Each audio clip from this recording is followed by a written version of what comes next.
Bonjour à tous et merci d'être là aujourd'hui pour venir voir notre atelier.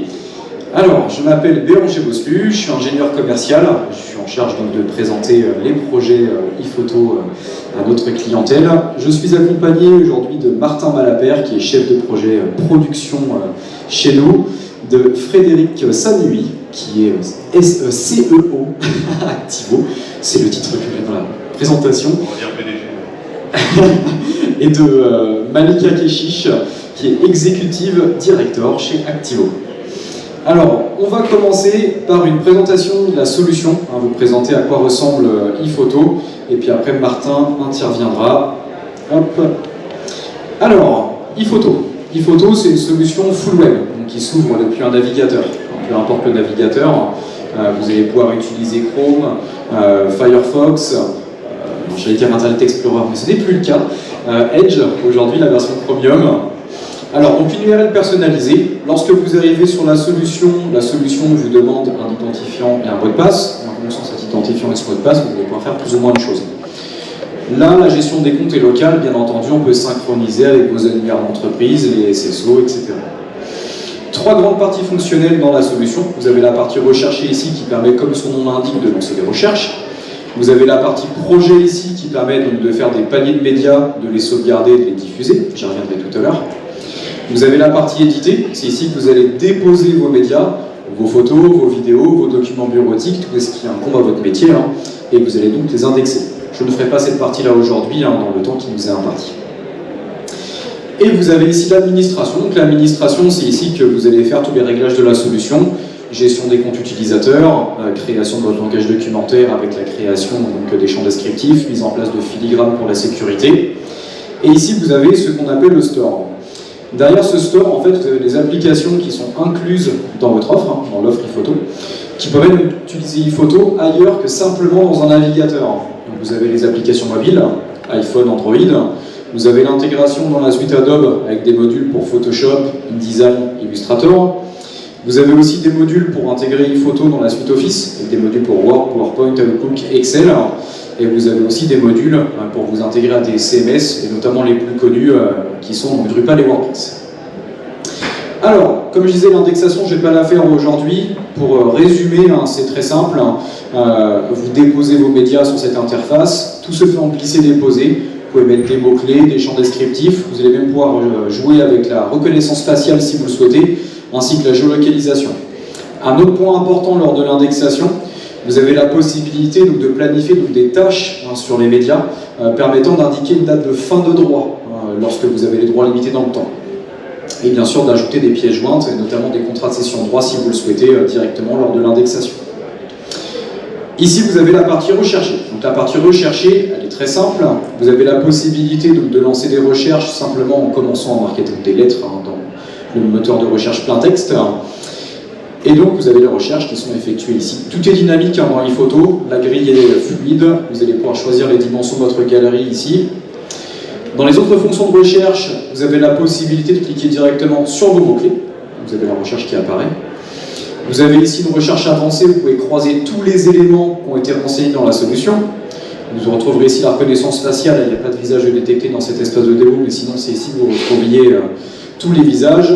Ici vous avez la carte, pour rechercher sur la carte, et ici notre moteur à facettes, donc, qui hérite, alors en fait vous faites une première recherche, et les filtres qui vous sont suggérés sont ceux de votre indexation. Donc, ça c'est pour la partie, je dirais manuelle, mais vous avez aussi une partie qui est automatisée, avec notamment des filtres qui sont déduits des images directement, notamment la couleur dominante et la saturation des couleurs. Et dans la prochaine version, va également arriver la détecteur de profondeur de champ.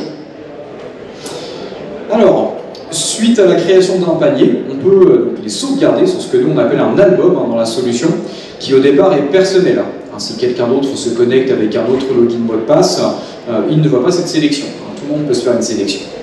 Si je le souhaite, par contre, cette sélection, je peux la partager. J'ai un bouton partager ici. Je peux mettre l'adresse email de quelqu'un, si je le souhaite.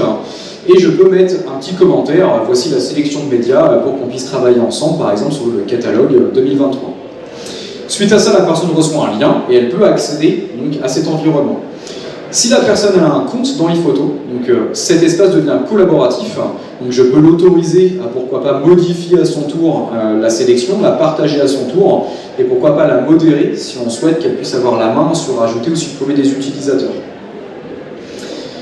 Et donc on pourra également mettre des commentaires au départ donc sur l'album, pour vraiment voilà, interagir dessus, et également mettre des commentaires par média. Si on souhaite, on retrouvera la partie commentaires qui est ici.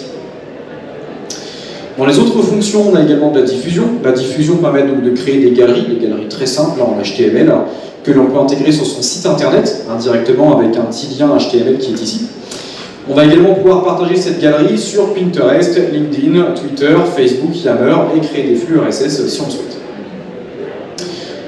Autre possibilité, ici on a un bouton pour créer des planches contact, avec pourquoi pas l'image et la description sur le côté. Les planches contact, on peut les modifier directement depuis l'interface si on le souhaite.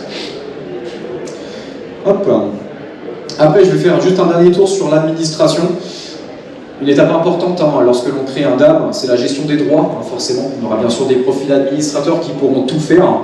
Mais l'intérêt d'une solution comme iPhoto, c'est bien sûr de pouvoir choisir qui voit quoi dans la solution. Donc c'est ici que ça se passe, dans la partie compte utilisateur. On peut créer des groupes de droits dans lesquels on mettra des utilisateurs à l'intérieur. Et donc ces groupes de droits, on pourra choisir ce que les personnes peuvent faire par collection, et surtout par collection, ce qu'elles peuvent faire. Donc on va pouvoir choisir, mettons sur une collection, elles peuvent par exemple télécharger, indexer, commander des médias. Et sur notre collection, elles peuvent que consulter avec la mise en place d'un filigrane, si vous voulez protéger les médias. Et justement, les filigranes, ça se crée sur cette partie-là. Donc c'est du texte, tout simplement. Hop.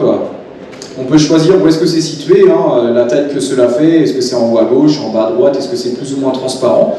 Donc c'est du texte comme je viens de le faire, mais ça peut aussi du texte automatique, selon le contenu d'un champ descriptif. Si vous avez déjà un champ copyright par exemple, et vous voulez le contenu de ce champ apparaisse en bas à gauche, en bas à droite ou autre, c'est possible. Et vous avez également la possibilité d'intégrer une image, souvent c'est un logo que l'on intègre en transparence sur le média pour le protéger. Hop. Après ici, vous avez accès à d'autres choses, comme par exemple les statistiques, qui permettent donc d'accéder à tout ce qui a été fait sur la solution, l'historique des connexions éventuellement échouées, l'historique des recherches, etc., etc. Les statistiques sont au départ globales, mais on pourra aussi filtrer par intervalle de date. C'est intéressant, vous faites un événement, vous faites un partage avec un service presse, vous allez pouvoir voir si le service presse est bien connecté le temps de cet événement pour aller piocher des médias. C'est intéressant surtout pour ce suivi-là. On pourra aussi faire des filtres après si on le souhaite par utilisateur et par groupe d'utilisateurs. Et voilà pour ma démonstration sur iPhoto. Je vais laisser la parole à Martin. Merci beaucoup.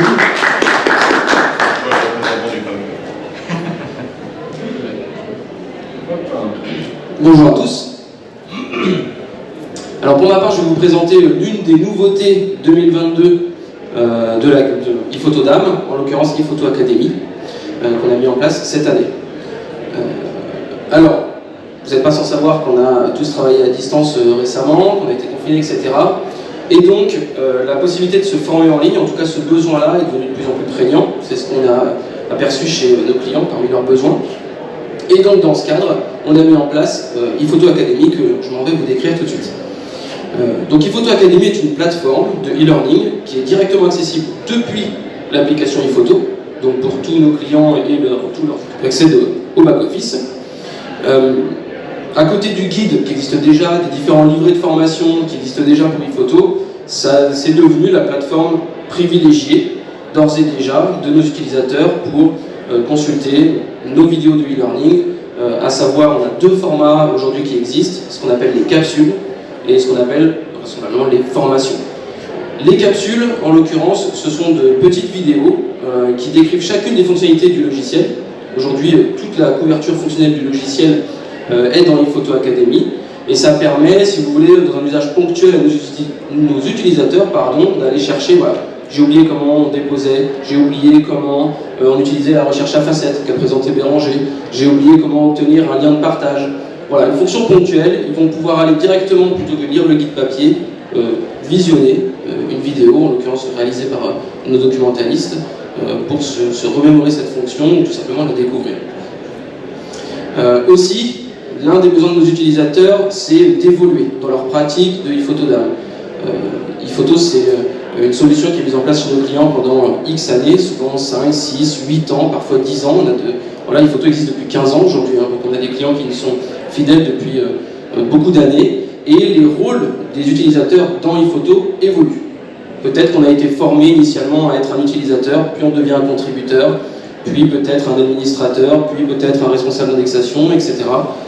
Autant de rôles qui sont à apprendre pour ces utilisateurs et desquels ils peuvent se former directement depuis l'académie.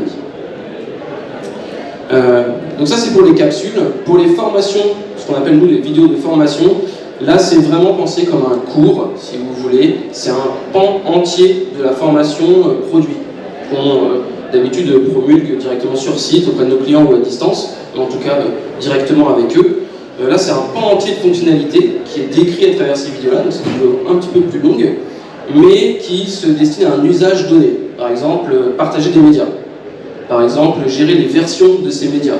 Bon bah voilà, dans ePhoto DAM, ça couvre plusieurs fonctionnalités qu'on s'en va expliciter, expliquer dans ces vidéos-là pour que les clients puissent prendre en main cet usage à travers les fonctionnalités produits.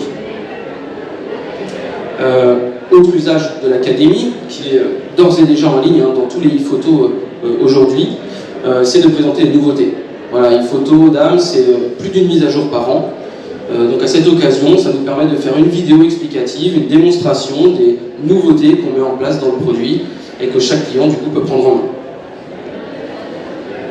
Comme je vous le disais tout à l'heure, toutes nos vidéos, en l'occurrence donc les capsules et les vidéos de formation, sont réalisées par nos documentalistes, qui sont formatrices également, en l'occurrence deux femmes, Eve et Émilie, parce qu'il nous est cher de maintenir cette vision métier, même à travers la formation. C'est l'une des forces d'Aiden, on pourra en parler en d'autres occasions, sur le stand ou plus tard. Mais on intègre chez ePhoto les métiers, iconographes, documentalistes, etc. Et ce sont ces documentalistes qui font ces vidéos de formation afin d'intégrer cette vision métier au sein de la fonctionnalité produit. Parce qu'après tout, c'est ce service qu'on essaie de délivrer à cette population métier.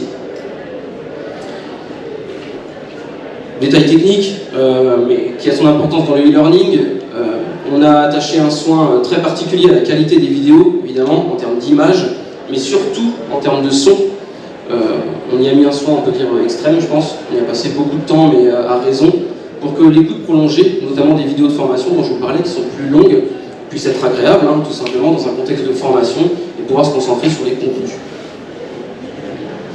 Ah, tu peux mettre l'interface, tout à fait. Non, bah, à l'occasion, je pense que sur le stand, ce sera mieux pour vous faire découvrir les vidéos. Il n'y a pas de son, il me semble, tu peux en lancer une, hein, pas déranger si tu veux. On voit à quoi ça ressemble. On a d'autres options pour l'académie. Donc ça, la couverture guide fonctionnel, je dirais, est d'ores et déjà en place. C'est fait. On a voulu couvrir toute la couverture fonctionnelle du logiciel avant le lancement de l'académie. Mais on a d'autres ambitions pour elle, que je vais décrire dans deux axes différents, et qui vont servir ces deux axes à créer une communauté autour de notre logiciel ePhoto DAM. Le premier axe qu'on développe d'ici la fin de l'année, ce sont les webinaires.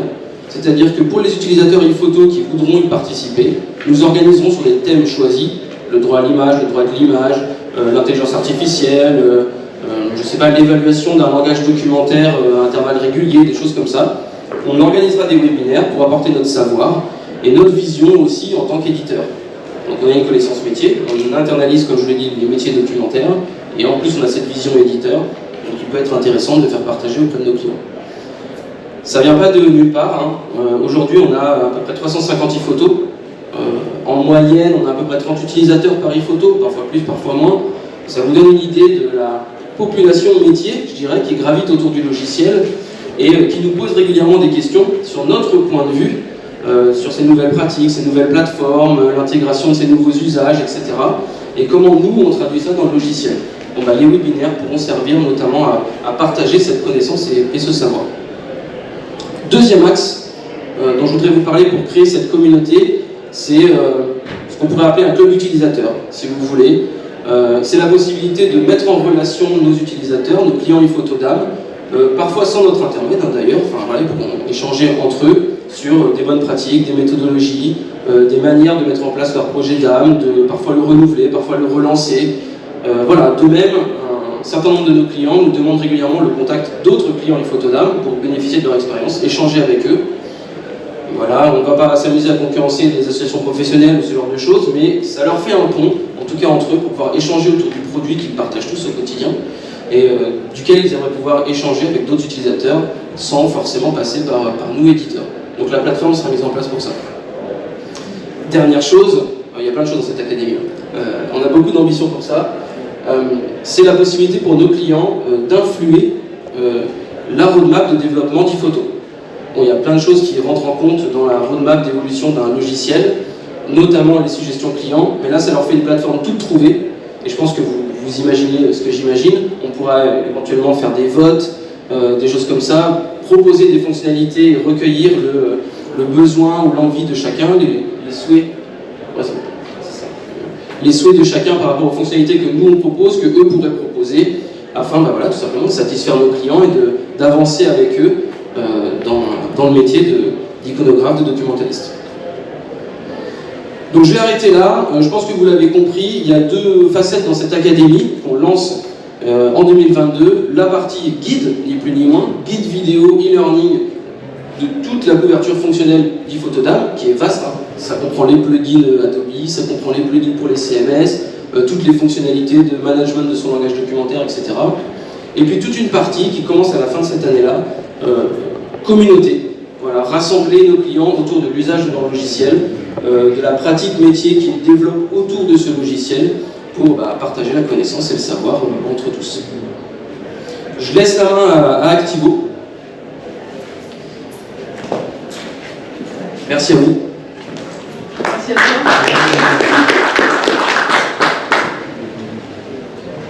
Alors aujourd'hui, on est présent sur le stand d'un éditeur d'âme, un partenaire. J'en vois d'autres dans la salle. Voilà, on a plutôt notre passion du DAM avec Frédéric, c'est vraiment d'accompagner et de continuer à délivrer le message que vous délivrez vous à travers votre solution, mais nous aussi d'une manière plus large. Alors il y a deux mots en fait, pourquoi on est là? Il y a deux mots qui ont été, enfin plusieurs mots ont été dits, et il y en a deux qu'on va retrouver sur notre présentation. C'est le mot académie et le mot communauté. Voilà. Bon, ça c'est juste pour la petite blague entre nous et qui explique pourquoi on est là, et on remercie Ifoto de nous permettre aussi d'avoir en fait un petit mot pendant cet atelier. En fait, qui est Activo? Alors, qui est Activo? Effectivement, Malika et moi-même avons un parcours autour des solutions de DAM et d'agence depuis de nombreuses années. On va dire pratiquement un demi-siècle ensemble. Et en fait, au gré de nos expériences, il nous a apparu intéressant de combler un chemin qui n'était pas forcément, ou une offre de services qui n'était pas forcément présente, à savoir le conseil auprès des clients autour de solutions avec de l'expertise technique et métier. Voilà. En étant agnostique, alors évidemment autour de ce mot-là on peut dire plein de choses. Je crois qu'aujourd'hui, on a et regarde notre expérience, on a cet avantage finalement d'avoir beaucoup de solutions sur le marché, et on vous en parlera un petit peu plus dans la conférence qui nous est dédiée, à 4h30 à 16h30. Et c'est très compliqué pour un client finalement d'aller faire ce choix. Maintenant, nous, ce qu'on dit, c'est qu'on a un avantage énorme. Hein. Quand on a commencé le DAM fin du siècle dernier, voilà, il n'y avait pas autant de choix. Et finalement, on se retrouve aujourd'hui avec un choix qui est des technologies parfaitement orchestrées. Et c'est autour de ces technologies, finalement, qu'on va essayer d'accompagner effectivement les marques au mieux, avec le bon retour sur investissement, et en disant la vérité. Parce que de temps en temps, effectivement, c'est pas forcément évident de savoir ce que fait une solution ou une autre. Et on a tellement de use cases finalement aujourd'hui sur le marché, que ce soit des gens dans les agences, dans le packaging, etc. Il y a tellement de métiers différents que nous, ce qu'on dit, c'est que finalement chez Activo, c'est que il n'y a pas une solution qui va répondre à tous ses besoins, mais que chaque client a sa propre histoire et il existe une solution pour cette histoire. Et donc voilà, donc Activo aujourd'hui, c'est une dizaine de personnes articulées autour de services d'accompagnement, d'expertise très métier, avec aujourd'hui, on s'occupe à près d'une vingtaine de clients, une quinzaine de solutions, qu'elles soient aussi bien US qu'européennes ou françaises. On fait partie d'un certain nombre d'organisations comme l'IPTC.org, comme le CEPIC autour des droits et des usages, de la DAM Foundation, donc depuis 2015, où en fait on audite toutes les solutions DAM chaque année autour de ce qu'on appelle les 10 core caractéristiques. Alors vous me direz que ça vaut ce que ça vaut, mais en tout cas, on essaie d'aller au-delà simplement du Magic Quadrant d'un Gartner ou d'un Forrester. Et peut-être maintenant, Malika, tu vas nous parler de la suite. Je voudrais juste compléter ce que Frédéric a dit sur on accompagne les clients comment. On accompagne les clients quand ils se posent la question avons-nous besoin d'un DAM? Qu'est-ce que c'est qu'un DAM? Et donc voilà, on sait les accompagner à maturer en fait le projet d'une naissance en fait d'un projet DAM ou non. Comment, voilà, les différentes étapes, quel type de DAM il nous faut, etc. Donc vraiment sur la partie RFP, et on accompagne aussi nos clients sur la mise en œuvre. Une fois que la solution a été choisie, avec ou sans nous, on les accompagne sur la mise en place de la solution. La mise en place de la solution, c'est faire en sorte que, évidemment, l'éditeur fait son rôle, et en général, ils le font toujours très bien. Nous, on complète sur vraiment tout ce qui est processus métier. Et faire en sorte, en disant notre expérience là, comme ça, non, il vaut mieux aller là, il vaut mieux faire comme ça, parce qu'on écoute, parce qu'on a des entretiens, des ateliers avec les différentes équipes qui vont intervenir sur cette solution-là. Voilà un peu nos deux types d'intervention. Alors, une fois qu'on a dit ça, notre Activo Academy, voilà. Alors on est un peu comme iPhoto, c'est-à-dire que Activo, notre première séquence a été sur ces deux types d'interventions, en amont sur les mises en place des RFP, l'accompagnement au choix de la solution et la mise en œuvre de la solution, l'accompagnement, la conduite du changement auprès des utilisateurs et toutes les formations processus métier. Une fois qu'on a dit ça, on s'aperçoit qu'il manque une brique. Et il manque une brique qui est vraiment d'accompagner encore plus nos utilisateurs, puisque notre ADN, c'est quand même vraiment l'expérience client et l'accompagnement des utilisateurs, c'est la formation. Donc, on laisse à des éditeurs faire les formations sur les outils et d'avoir les modules de formation qui vont avec. Nous, en revanche, on est plutôt sur des formations transverses. Et ce que j'aime faire, c'est que quand on déclenche un projet de mise en œuvre, quand on commence à parler de droit et usage, voilà, il y en a qui savent, mais c'est très bien. Puis il y en a qui ne savent pas, qui tous.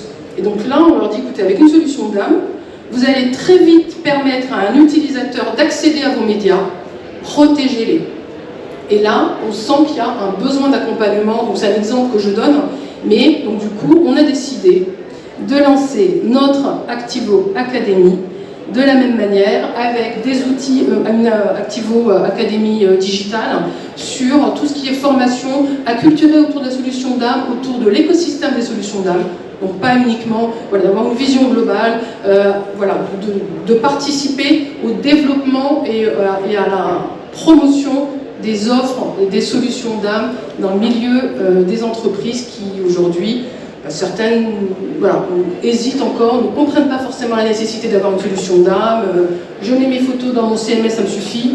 Non, voilà, il y a des projets, etc. Donc avoir cette ambition, alors ce qui nous tient, je pense, et Fred et moi, c'est vraiment cette transmission de la connaissance auprès des jeunes que l'on retrouve dans les entreprises par rapport à ce secteur-là. Voilà, la nouvelle est sortie. Bon, voilà. Alors oui, si je complète, sur la partie Activo Academy, c'est une plateforme qu'on mettra à disposition en septembre. L'objectif, c'est de l'utiliser, de la réutiliser, de la compléter jusqu'à notre prochain OnDAM Paris. Puisqu'en fait, ce qu'on n'a pas encore dit, c'est qu'on a lancé l'année dernière un premier événement qui s'appelle OnDAM Paris, où on a regroupé pendant 2 jours, 1 jour et demi, une grande partie des éditeurs des solutions DAM et de tout ce qui tournait autour de l'écosystème des DAM. Et on espère, et on compte, et on a déjà planifié la reconduction de cet événement, d'une part à Berlin, ça c'est notre côté européen, en septembre, mais en fin d'année à Paris aussi. Voilà. Merci. Si vous avez des questions, alors j'imagine, je ne sais pas s'il faut quelque chose à dire. Si vous avez des questions... Merci beaucoup. Alors justement, question-réponse, donc s'il y en a qui ont des questions, il ne faut pas hésiter. Alors il y avait un deuxième micro je crois, mais il est peut-être tout au fond. C'est juste, j'ai eu là-bas design thinking et je voudrais savoir en quoi, disons, quelle est votre offre. Alors, en quoi ça consiste déjà? Alors, pour nous, design thinking c'est une méthode, c'est une façon de, voilà, de s'approprier, c'est une façon de co-créer avec des utilisateurs. Et nous, particulièrement, alors on a une madame Change, une madame design thinking dans notre équipe, et c'est la personne qui intervient régulièrement sur l'ensemble des projets, que ce soit sur le RFP en amont ou dans la mise en œuvre, quand on prépare nos ateliers pour voilà, imaginer voilà, les attentes par rapport à la solution DAM que l'on souhaite mettre en place. Voilà. C'est lié à la solution DAM. Pardon? C'est lié à la solution DAM. Non, parce qu'en fait, non, c'est une méthode sur la partie design thinking, donc qu'on soit DAM, PIM, CMS ou un match de foot, c'est une façon d'aborder et de travailler avec les équipes pour mener nos ateliers. C'est une phase avant, non?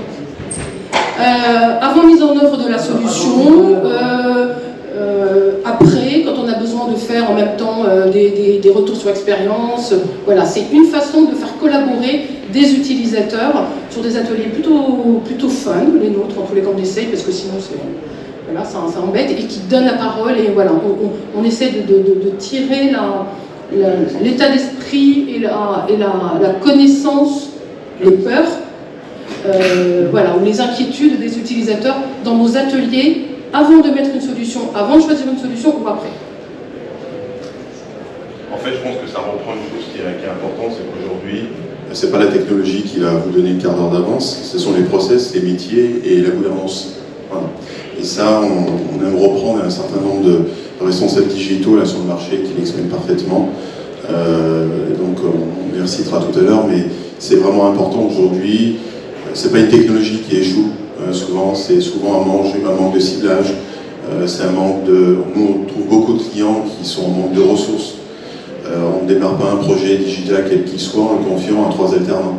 Voilà, ça, c'est pas d'avoir une vision d'entreprise. Il faut des expertises, et il faut aussi savoir garder des expertises chez soi. Ce qui est peut-être facile à dire, mais ce qui n'est pas si évident au quotidien. Donc c'est vrai qu'Activo Academy, en tout cas, a cet objectif de pouvoir, en tout cas, mettre en évidence un peu plus tous ces éléments, que ce soit du design thinking, du coworking, des aspects techniques au service de l'expérience client. Je crois que c'est bon. Hein. C'est parfait.